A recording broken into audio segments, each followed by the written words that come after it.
Hey, what's going on, guys? Welcome to Free Strategy.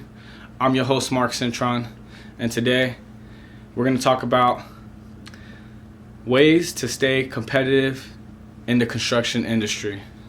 Now, it's without a doubt, when it comes to being a construction worker, you want to make sure that you have the whole package. And being able to have that whole package is being able to have a set of skills in your toolbox that you're able to pull out from whenever you need them, whenever you have questions, or whenever you just need to just go back and readjust. You want to be able to make sure that you're able to check off all these boxes. And today I'm going to give you guys a walkthrough of 7 key ways on how to add to that toolbox and be able to pull from that toolbox whenever need be. So the first things we want to do, guys, is number 1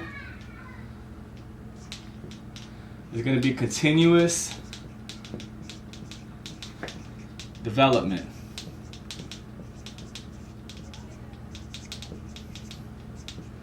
So when you think of continuous development, that could be a lot like when you go home after the job site, your work never really ends, right? Some of the ways you could do continuous development could be things like making sure that you're staying up to date on those certifications, right? What makes the most skilled, valuable person inside the tools, inside the industry with the tools on, or maybe someone who's even outside of the industry without their tools and working in the office.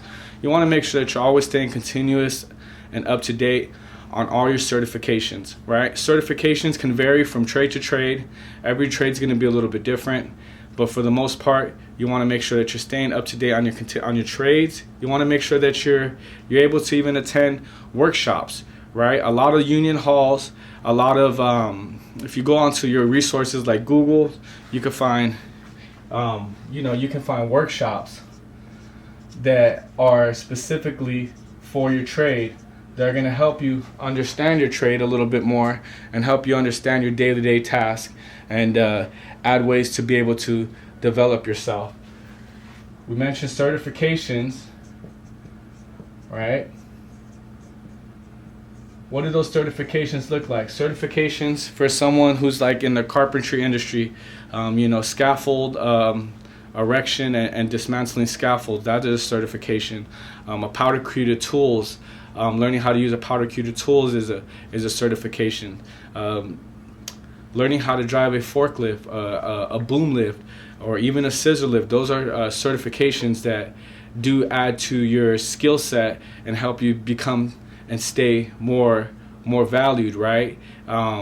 CPR is definitely a big one. CPR and first aid is actually one of the most simplest ones to get and they're the most crucial ones to get. A lot of jobs do prefer if you do have those set of skills, but that's just one of the many that you can go ahead and take. If you're someone who's in trenches, you might want to take fall protection.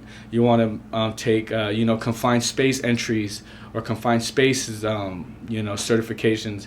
All these certifications can be provided to you through your local union, or they can be provided to you through you doing your own diligence and doing your own research. Another one is going to be focusing on safety. You guys, this is a big one. Okay? Everybody loves a smart worker, but not every day does a smart worker go home.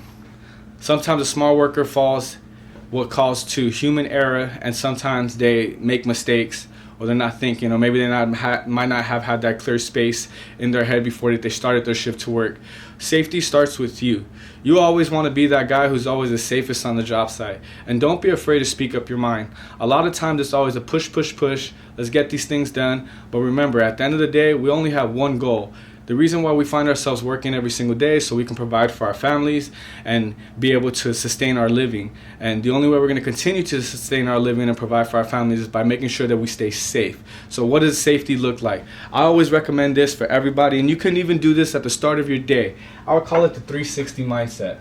Okay? 360 mindset. Before you get into your vehicle, do a walk around your vehicle. Go around, check your tires, right? Make sure that there's no nails in it. Make sure that you check your gas. Make sure your gas is you have enough gas to get to your location of work, and make sure that if you know you're having oil burning through the car or whatever, maybe just check your vehicle. You start with your habits like that, you're already gearing your mind into the 360 mindset, and until you get in a job site. When you get to your job site, one thing you can do is check your tools. Always check your tools for any misfunctions, right? That you might be having, or something might not be working, right? Make sure that your batteries are charged. Make sure if you're using a certain saw, make sure that blade is sharp, right? Making sure that if you're working in an area where it's conditions where it might be wet, make sure you don't have any lacerations or any cuts or anything inside that cord that could cause a shock to yourself, put yourself in danger, and your surrounding workers in danger as well. You want to make sure that you just have that 360 mindset of checking everything, and most importantly checking yourself. That way you can have a safe, productive, and a healthy day. Those are first two. We're going to have continuous development. We're going to have work safety, which is definitely a big one. Work safety is a huge one, guys. And the next one we're going to have is build relationships.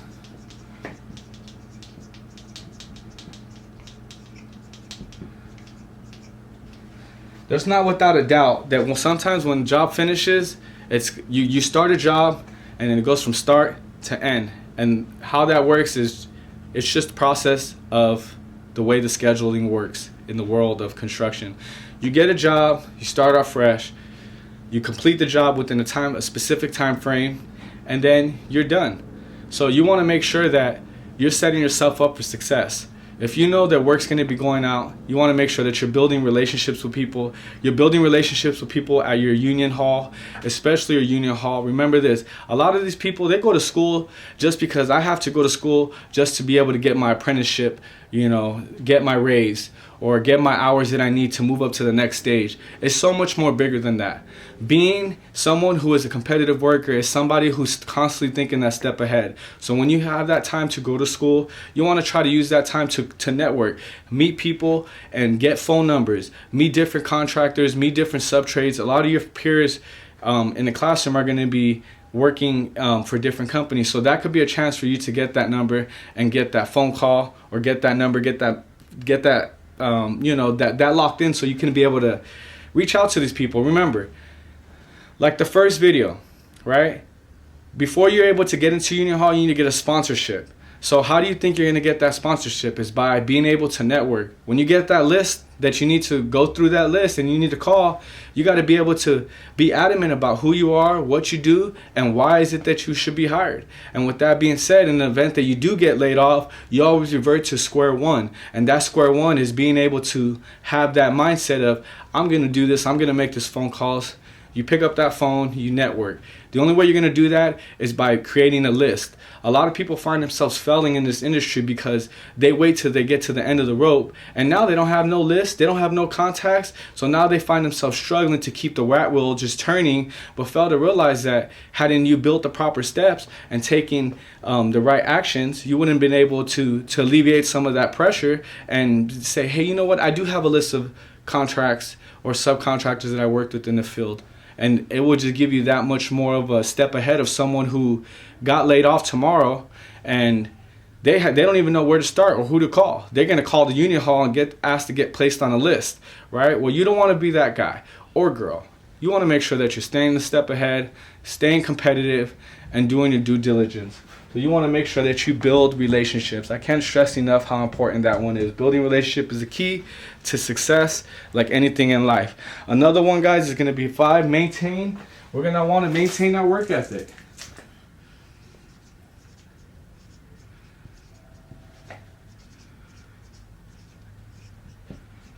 Maintaining work ethic is very crucial, right? Maintaining your work ethic is being able to go and do the same thing that you did the day before again and again and again, right? Michael Jordan, one of the greatest NBA players of all time, I personally think, or Kobe Bryant, one of the best NBA players of all time, maybe my top 5, to be honest, one of my second favorite player, right?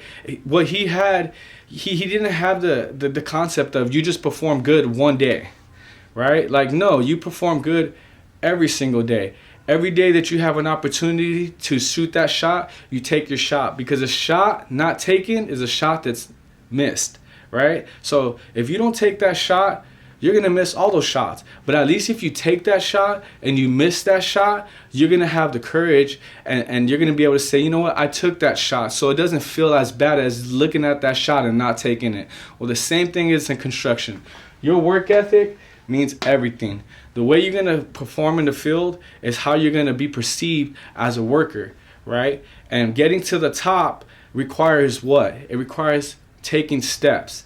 Anybody could climb a ladder up and down to get up off on that scaffold, but are they going to climb that ladder every single day until they get to their apprenticeship, from apprentice to a journeyman? That's the real question. You got to ask yourself, what are you going to do to maintain your work ethic? The things you're going to do to maintain your work ethic is, I'm going to give you some key tips, is get a good night's rest. Get some sleep. Okay? Work out. This may not be for everybody, but have you ever seen someone who works out with, you might see him with bad, have you ever seen somebody who works out with a bad attitude all the time, or just a negative mindset, or just, you know, just someone that you don't want to be around? You might find people like that. There are very few, but you're gonna find more people who don't work out, who have no true common core skills. They have no value. They devalue themselves, and they have no true grit to them. People who work out and people who understand the process of paying a transaction first, right, before you get results. Because working out, guess what? You could go to the gym for 10 days straight, but that does not mean you're gonna look great. But if you go to the gym 10 days straight, you build discipline, and discipline leads to good work ethic. So as long as you stay consistent in everything that you do, and continue to add these values, right? Add the tool to your toolbox, you're going to be able to stay a little bit more competitive than someone who's not doing these things. Okay, so you want to get a good night's sleep. You want to work out. Have your meals, right? Throughout your days. Prep the night before. And I want you to do it, right? Especially as someone who's an apprentice. I want you to take care of yourself and put the work in. Getting a good night's sleep, working out, having good meals, those are all going to be critical to being able to maintain yourself as someone who's going to be maintain their work ethic. You want to understand that your reputation is everything. I can't stress enough to you guys that I've worked with guys and girls in the field who I started off as an apprentice with and worked my way up to a journeyman. And from a journeyman, I worked my way up into the upper field of management. To this day, I see these people in the field when I go visit my job sites, or when I go, you know, when we go places, right? These company meetings, you see these people, and I can't stress to you guys and express to you guys how good it feels to be able to see these people and know that in back of my mind, you really can't say nothing about me. Why? Because I put in the work. I met thousands of carpenters, if not, you know, maybe not hundreds of thousands, but I know the industry's huge. And you know what? I can't really relate to, I've never met anyone that's maybe had an article written about them, about their work ethic, and about how they got to where they got to. As a matter of fact, my union offers, you know, an associate's degree in drywall lath, right? And through Santiago Community College, I've met hundreds of people throughout my school and my apprenticeship that sat side by side by me, and even people who became first generation, second, third, fourth generation carpenters and never took advantage of these opportunities. But you know what I did? I took advantage of those opportunities, right? It's helped me maintain my work ethic, and it's why I feel the urge and the sensation to give to you guys. Because it's not, believe it or not, what good does it do for me if I just keep all that in here and I don't share it with you guys? So I hope you're really taking these notes and you're really actually paying attention, because this is really important into being able to stay competitive inside the construction industry. Another one is going to be, right, stay informed.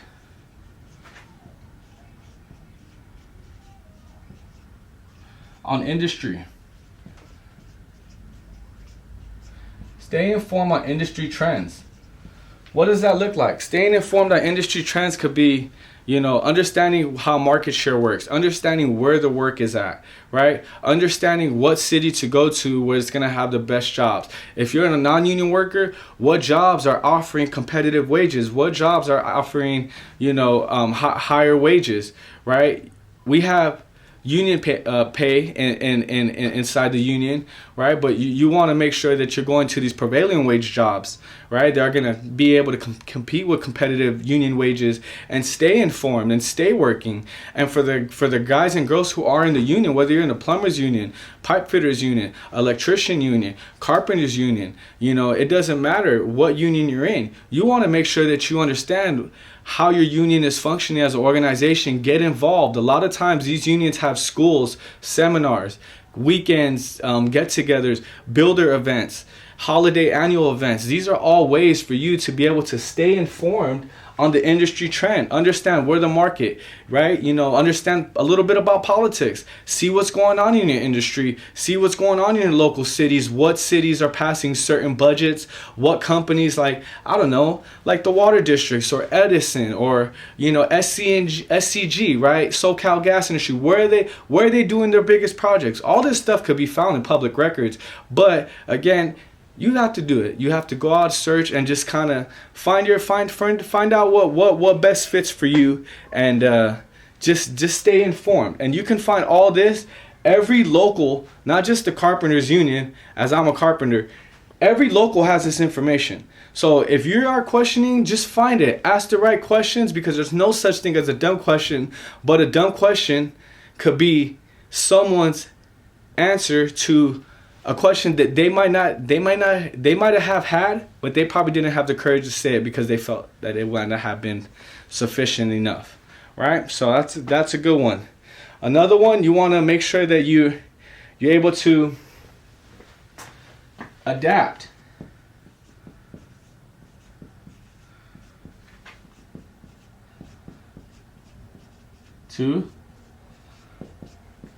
Adapt to technology, guys. Adapting to technology is one thing that you want to stay crucial on, right? Being able to understand, you know, how to use your tools, right? As technology goes on, you have tools that are going to make you more efficient, more faster, right? Back in our days, you know, they used to have what's called plumb bobs, right? You want to get something squared, you have a string line, you drop that string line, it has a, you know, some like a type of a metal point to it, and you're able to get a straight line, and you'll be able to find your, you know, your ins and outs and your measuring techniques.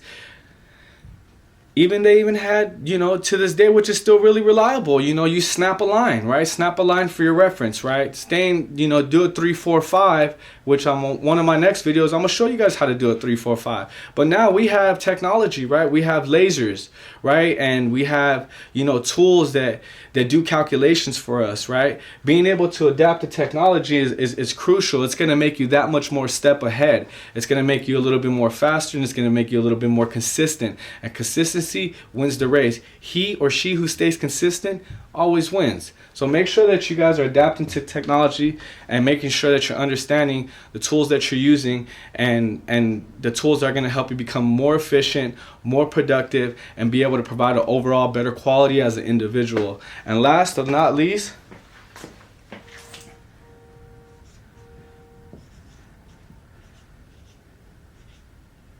diversify